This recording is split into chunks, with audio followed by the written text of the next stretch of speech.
Hey guys, welcome to Sravalika vlogs. This is Sravalika. అందరూ బాగున్నారా? నేను మా చెల్లి మొన్న కాకినాడ ఏదో పని మీద వెళ్తున్నప్పుడు కరెక్ట్గా మురమలు వచ్చేసరికి ఇక్కడ రోడ్ అంతా బ్లాక్ అయిపోయింది. ఏంటా బ్లాక్ అయిందని చూసేసరికి ఇక్కడ మహేష్ బాబు బర్త్డే మాట. ఆ బర్త్డే సెలబ్రేషన్స్ చేస్తున్నారు. రోడ్డు బ్లాక్ అయితే బ్లాక్ అయింది, కానీ మేమైతే చాలాసేపు డ్యాన్స్ ఎంజాయ్ చేసాం.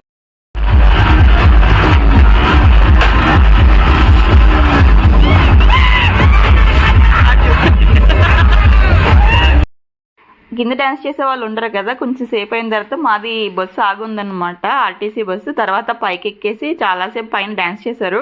ఓ పక్క నుంచి డీజే సాంగ్స్ వింటూ ఓ పక్క నుంచి పైన డ్యాన్స్ వేస్తుంటే ఆ సౌండ్స్ కింద బస్సు మొత్తం ఊగిపోయిందనమాట. ఇక్కడ బయట ఉన్న వాళ్ళందరూ ఏంటో విందుగా చూస్తున్నారంటే మా బస్సు వంకే పైన అందరూ వాళ్ళు డ్యాన్స్ వేస్తున్నారు కదా. ఓ పక్కన ట్రాఫిక్ జాము, పక్కన వర్షం, ఇంకో పక్కన డీజే అనమాట. లోపల బస్సులో కూర్చుని సఫోకేషన్ అయితే వచ్చేసింది. ఇంక ఊపిరాడలేదు మాకు ఎవరికి. ఈ చిన్న పాప అయితే ట్రాఫిక్ జామ్ మీద ఫోకస్ లేదు, చాక్లెట్ కవర్ ఎందుకు రావట్లేదు అని చెప్పేసి దాని మీద మొత్తం ఫోకస్ పెట్టేసింది. ఇక్కడ ఈ అబ్బాయి చెప్తున్నాడు మేమందరం Bob fans, Mahesh Babu fans అని చెప్పేసి.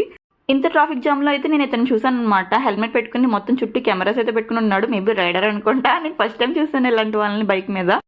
ఇక్కడ జెండాలు వేసుకుని వచ్చిన వాళ్ళందరూ యూటర్న్ ఎందుకు తీసుకున్నారు చెప్పనా? వాళ్ళు పాపం క్రౌడ్లో కలిసిపోదామని వచ్చారు. కరెక్ట్గా పోలీస్ బాబాయ్ వాళ్ళు వచ్చారన్నమాట. వాళ్ళని చూడగానే వీళ్ళందరూ యూటర్న్ తీసుకున్నారు. ఇక్కడ ఇంకో సీన్ ఏంటంటే, ఈ అబ్బాయి చాలాసేపు నుంచి ఆ చేతకు బండి స్టార్ట్ చేద్దామని ట్రై చేస్తూ ఉన్నాడు అనమాట. నాకు ఈ సీన్ చూస్తుంటే ఒక సీన్ గుర్తుకొస్తుంది.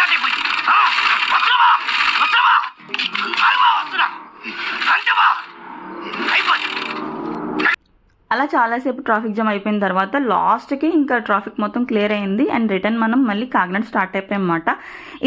ఇదైతే యానం బ్రిడ్జ్ మాట. ఇక్కడ వర్షంలో యానం బ్రిడ్జ్ దగ్గర చాలా బాగుంటుంది వ్యూ అయితేని. అండ్ వన్స్ కాకినాడ నుంచి రిటర్న్ మళ్ళీ ఇంటికి స్టార్ట్ అవుతున్నప్పుడు ఇక్కడ గేట్ క్లోజ్ చేశారు. ఏంటంటే ట్రైన్ వస్తుందని చెప్పి. ఈ ట్రైన్ స్పీడ్ చూసాక మా అందరికి చాలా నీరసలు వచ్చేసాయి. అది ఎంతసేపటికి వెళ్ళట్లేదు. అలా చాలాసేపు వెయిట్ చేశాక వన్స్ ట్రైన్ అయితే వెళ్ళిపోయింది. ఇంక మా తర్వాత గేట్ ఓపెన్ చేశారు. ఓపెన్ చేయడంతో అటు సైడ్ నుంచి వచ్చేవాళ్ళు ఇటు సైడ్ నుంచి వచ్చేవాళ్ళు ఒకేసారి రావడంతో మళ్ళీ ఇక్కడ బ్లాక్.